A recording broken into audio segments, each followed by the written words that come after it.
Ese día me puse el vestido que había elegido semanas antes. Era azul marino, sencillo, con un pequeño detalle bordado en el cuello que mi abuela me había regalado antes de morir. Lo había guardado especialmente para ese momento. Me lo puse frente al espejo.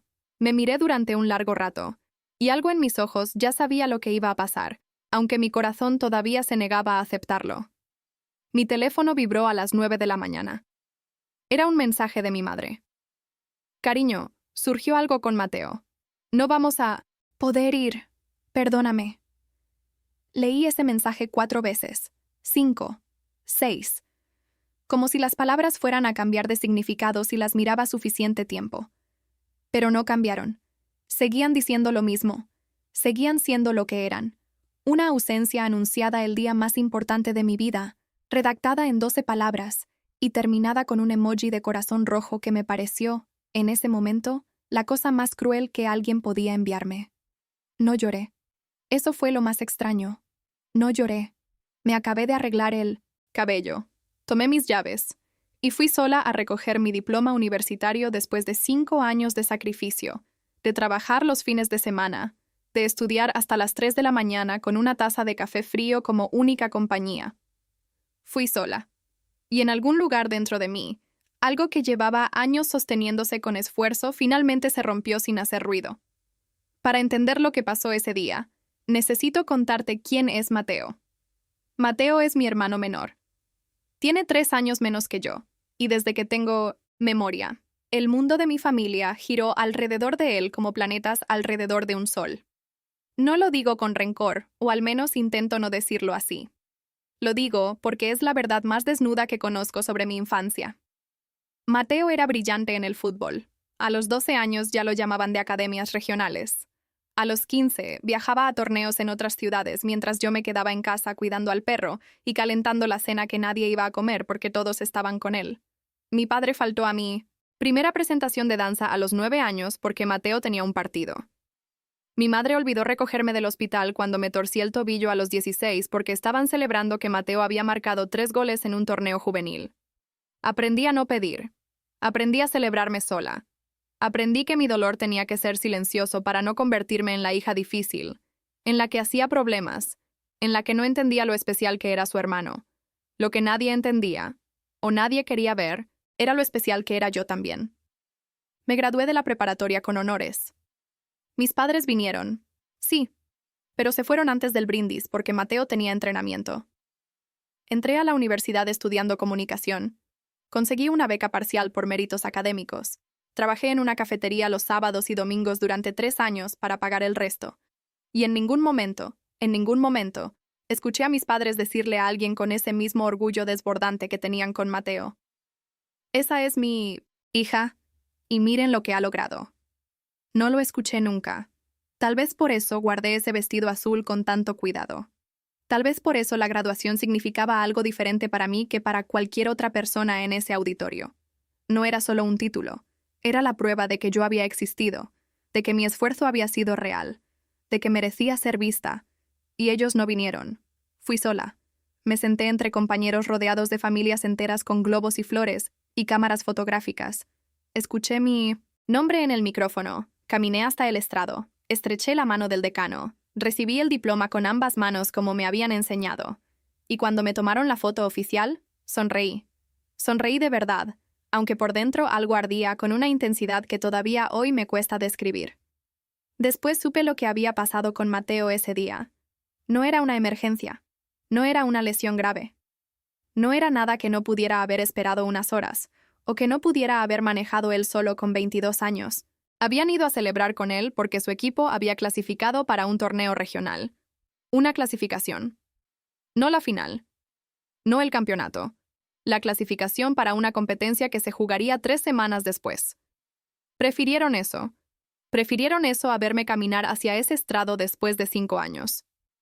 Esa noche llegué a mi apartamento. Me quité el vestido azul con cuidado. Lo doblé y lo guardé en una bolsa de tela en el fondo del armario. Luego me senté en el suelo de la ducha con el agua, caliente cayendo sobre mí, y dejé salir todo lo que no había llorado durante el día. Lloré por la niña de 9 años que esperó en las gradas vacías. Lloré por la adolescente que aprendió a hacerse pequeña. Lloré por todos los logros que habían pasado sin que nadie dijera su nombre en voz alta con amor. Y cuando terminé de llorar, tomé una decisión.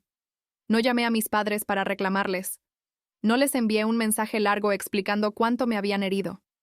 Sabía, con una claridad que me sorprendió a mí misma, que esa conversación no llevaría a ningún lugar real. La habíamos tenido antes, en versiones más pequeñas, y siempre terminaba igual. Con mi madre diciéndome que yo era muy sensible, con mi padre cambiando el tema hacia Mateo, con yo sintiéndome más sola después de hablar que antes. Así que no dije nada, solo seguí adelante. Me gradué en junio. En julio conseguí mi primer trabajo formal en una agencia de comunicaciones pequeña pero seria.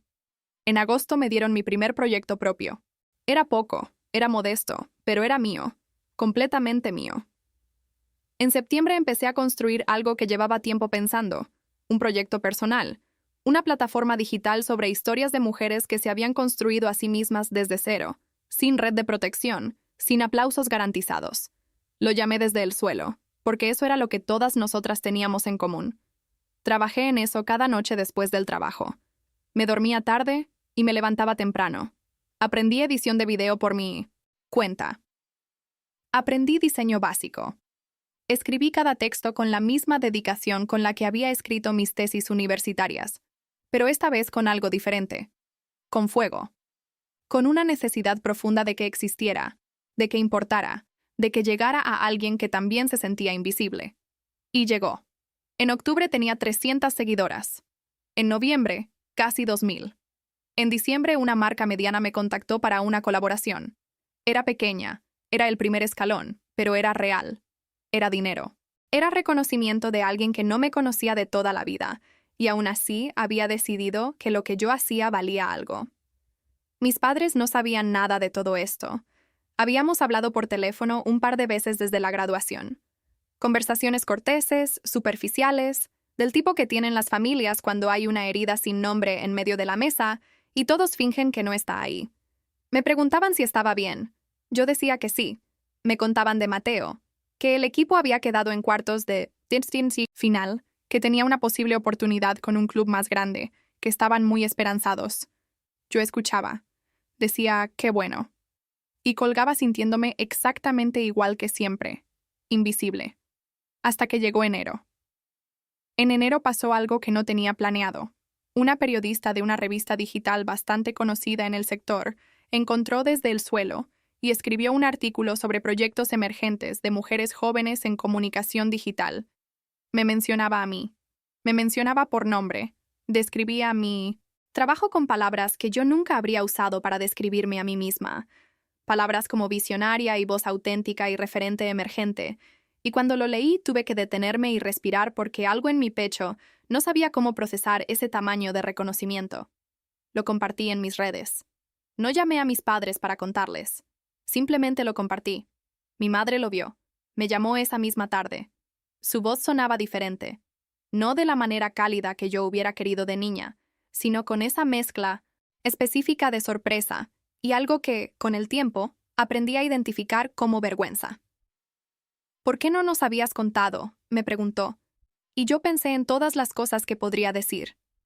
Pensé en el vestido azul doblado en el fondo del armario. Pensé en el mensaje de 12 palabras enviado a las 9 de la mañana el día de mi graduación. No lo sé, mamá, le dije. Que era mentira y era verdad al mismo tiempo. Pero lo que ocurrió después fue lo que no esperaba. Un mes más tarde, en febrero, la plataforma creció lo suficiente como para que me invitaran a hablar en un panel sobre emprendimiento digital femenino. Era un evento pequeño, pero transmitido en línea, y la grabación quedó disponible en YouTube. Alguien la compartió, luego alguien más. Y de repente había miles de personas viendo a una chica de 27 años hablar de construirse a sí misma con honestidad brutal, sin romantizar el sacrificio, sin fingir que había sido fácil. En algún punto de esa charla, sin haberlo planeado, conté una versión muy breve de lo que sentí el día de mi graduación. No nombré a nadie. No acusé a nadie.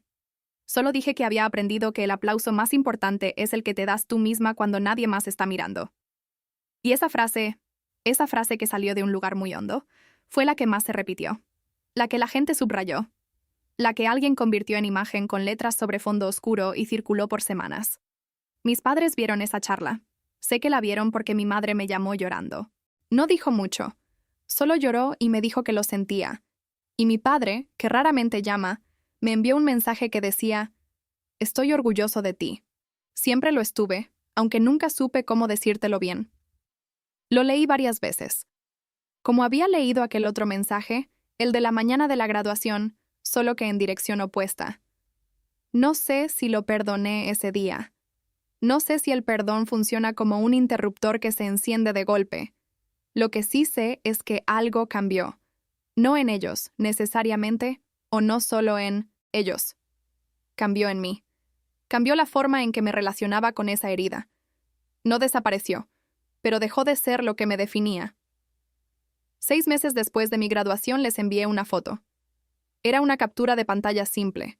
Mostraba el contador de seguidoras de Desde el Suelo, 42,000. Y debajo, el mensaje de la revista. Y debajo, una línea del panel que alguien había recortado y enmarcado como cita. No escribí nada, solo la foto.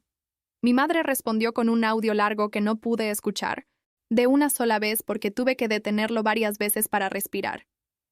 Mi padre respondió con 3 palabras: «Eres muy grande». Y yo guardé el teléfono, me serví un vaso de agua, y me quedé de pie frente a la ventana de mi apartamento mirando la ciudad durante un rato largo, pensando en la niña que aprendió a hacerse pequeña, pensando en el vestido azul, pensando en todas las versiones de mí misma que tuvieron que existir para que yo llegara a este momento exacto, de pie, entera, sin necesitar que nadie llegara primero para validar lo que yo ya sabía que era. Hay cosas que los padres no entienden hasta que es demasiado tarde para cambiarlas. Hay heridas que no se curan con una llamada telefónica, ni con un audio largo, ni con 3 palabras enviadas por mensaje. Hay ausencias que ya ocurrieron y que ningún orgullo tardío puede deshacer del todo. Pero también hay algo que aprendí en todo esto, algo que no hubiera aprendido de otra manera, que cuando nadie está mirando, cuando las gradas están vacías y el nombre que esperabas escuchar no llega, puedes elegir seguir caminando hacia el estrado de todas formas. Puedes recibir lo que te pertenece con las 2 manos y sonreír de verdad, aunque por dentro algo duela. Porque el diploma era mío, el esfuerzo era mío, la historia era mía. Y nadie, absolutamente nadie, podía quitarme eso.